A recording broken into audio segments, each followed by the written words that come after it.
Hello and welcome back to the Cookie Jar. Today we are starting, and I do say starting, the chocolate fruitcake recipe. It's this page, and this page.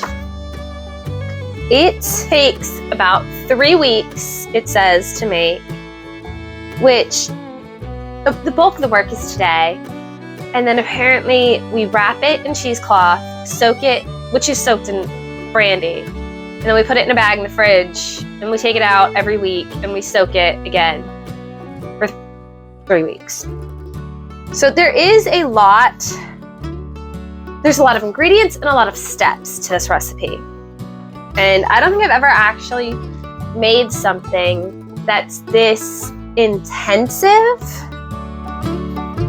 So I hope it comes out good. Otherwise, that makes me sad. But the thing that I'm glad I read through the recipe ahead of time a week ago, because it's not like a fruitcake. It's not one big fruitcake. They want you to use these mini loaves, and I had to buy a pan for that. But glad I noticed that, so that's good. So it says these cakes pack a punch, especially if you have more than one piece.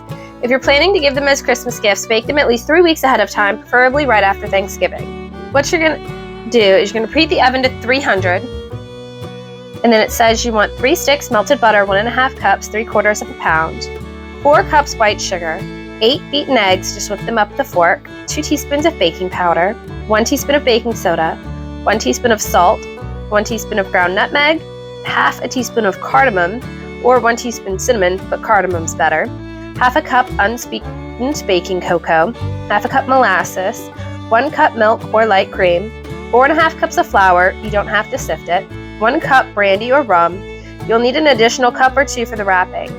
It has a note for that. It says if you don't want to use alcohol, use a cup of fruit juice instead of the brandy. Do not wrap in cheesecloth, and either give the cakes or as gifts within a day or 2 of baking, or wrap them tightly in foil and freeze them in freezer bags.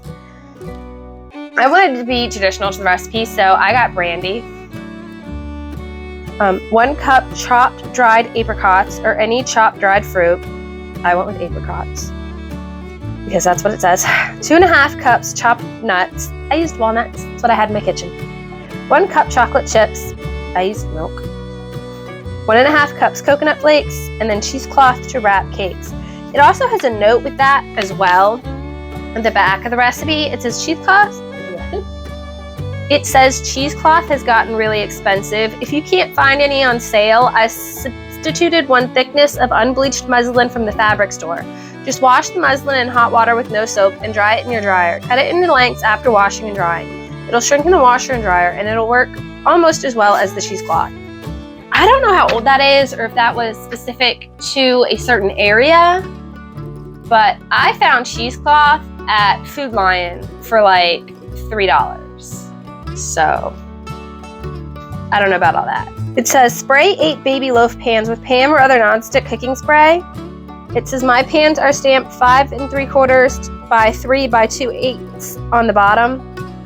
I kind of looked for the closest thing I could find on Amazon. So, and then it says you're gonna line the pans with wax paper, cutting the strips to extend over width of the pan, leaving ears on the side. You don't have to worry about the ends of the pans, they'll be okay unlined.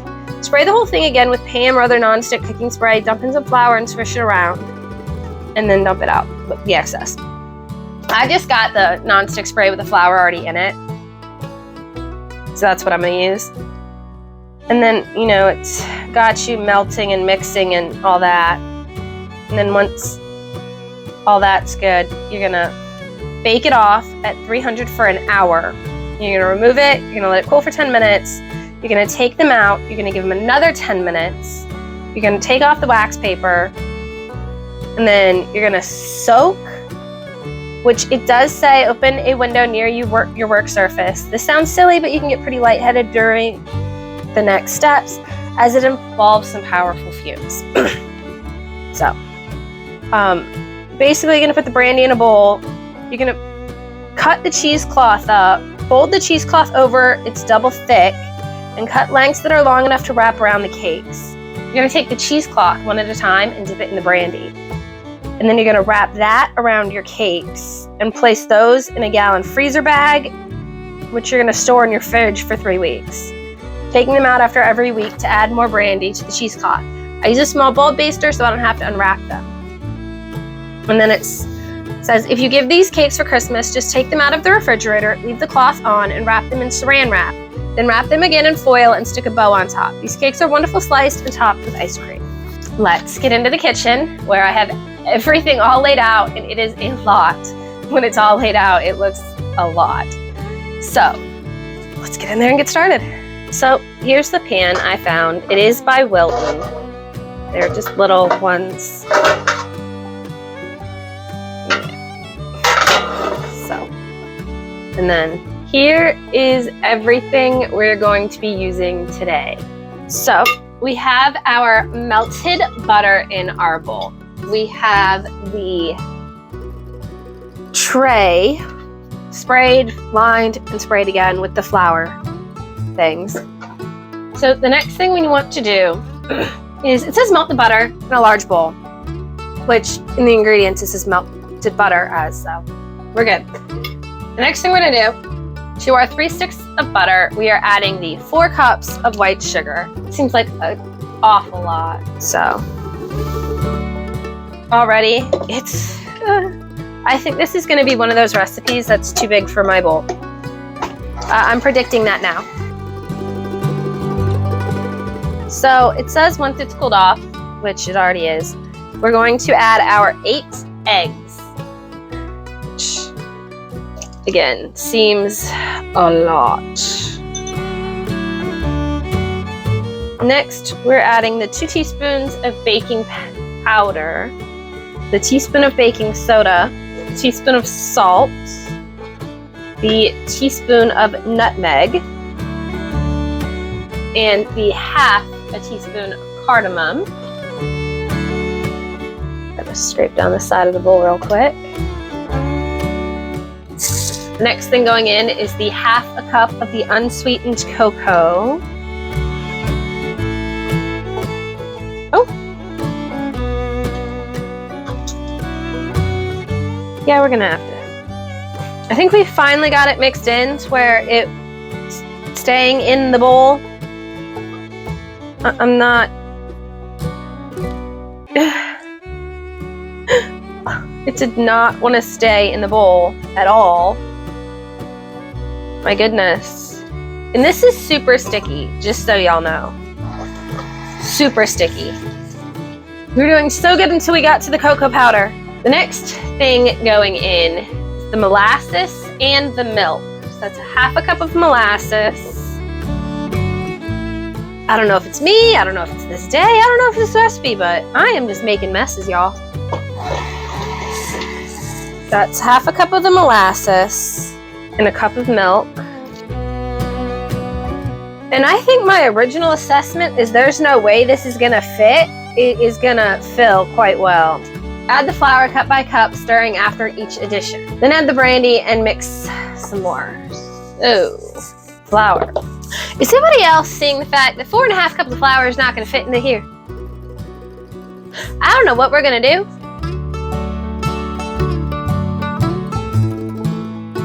Although this seems like a lot of batter for those 8 pans. So, we're not out of the woods yet. 4.5 cups are in. I'm confused. So, in the instructions, it says 1 cup brandy or rum. You'll need an additional cup or 2 for the wrapping. Okay. Okay, so the way I was reading it is you were using the cup of brandy for the wrappings, like originally, and then the additional cup or 2 were the weeks that it was sitting and you were taking it out and basting it. So what's actually happening is we're putting a cup in the recipe and then we're using another cup for the wrappings today. So today we'll be using 2 cups of brandy and then however much it takes to baste it later. Okay, I think I figured out where I was going wrong. I think. If not, this is going to be one extrally boozy fruitcake, I guess. But add the cup of flour, stirring, blah, blah, then add the cup of brandy and mix some more. So here is our cup of brandy for that. And then I guess we'll use it later for more brandy. I'm trying my best to keep this all in, but it is splashing. It's looking like chocolate pudding. Look at this taste right now, like some crazy eggnog. With all those eggs in there and the spices we put in, I bet this tastes like a crazy version of eggnog. It's starting to look one color, so I think the brandy's all mixed in. Dump in the apricots, nuts, chocolate chips, and coconut. Stir until everything is thoroughly mixed. So I think we're gonna knock out the mixer at this point and just hand mix in all the add-ins. So I guess it calls for the apricots.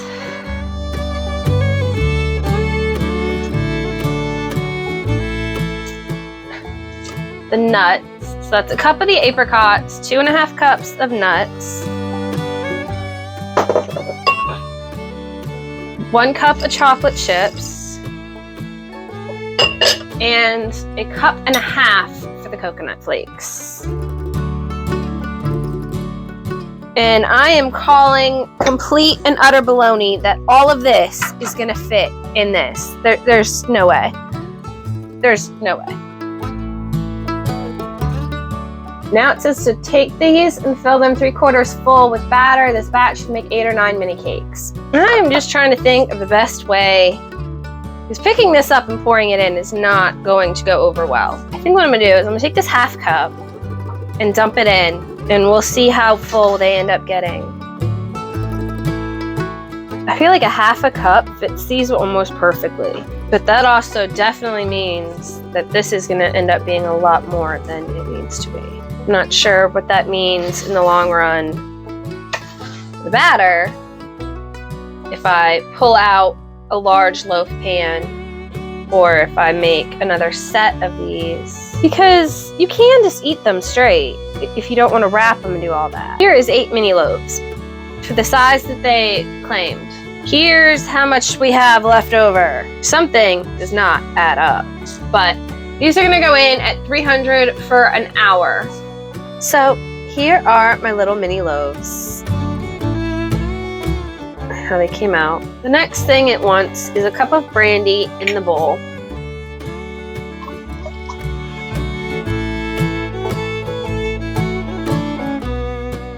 Seems like a lot, not gonna lie. Fold the cheesecloth over so it's double thick and cut lengths that are long enough to wrap around the cakes.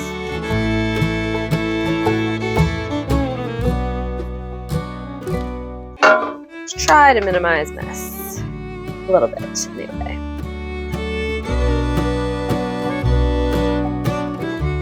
And here we have it.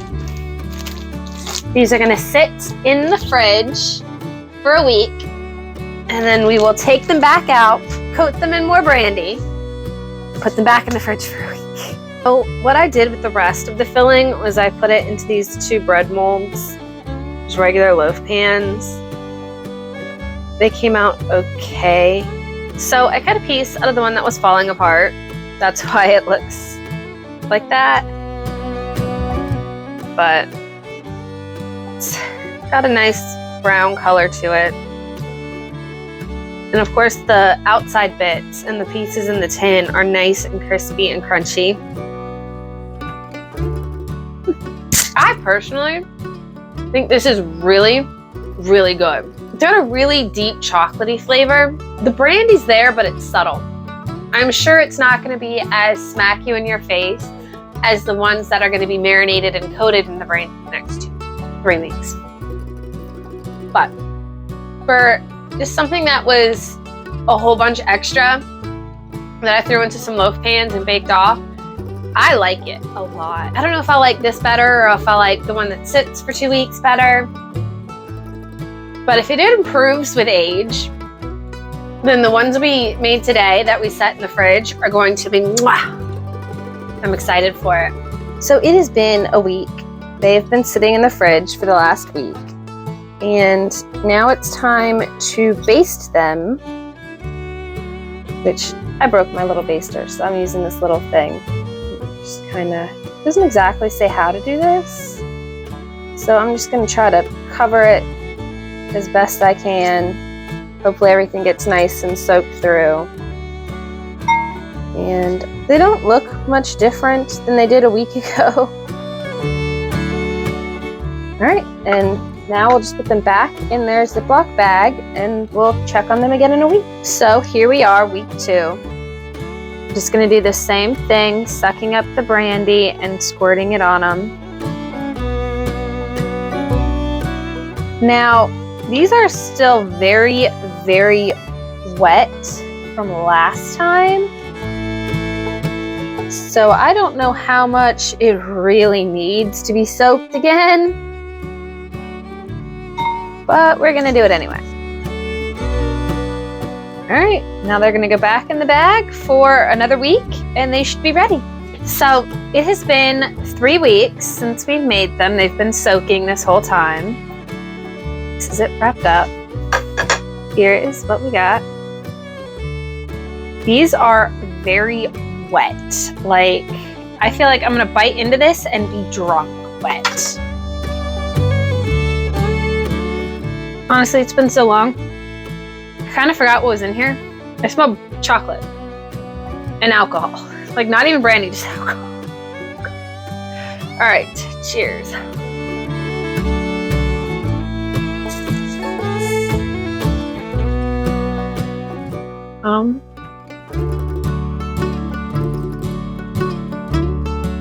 It's definitely warming you inside. It's got a little bit of alcohol burn in the back of the throat. That's enough of that. I mean, overall, it's not bad. I definitely think herpes, you're probably getting at least 2 shots. It did mention that it's good with vanilla ice cream.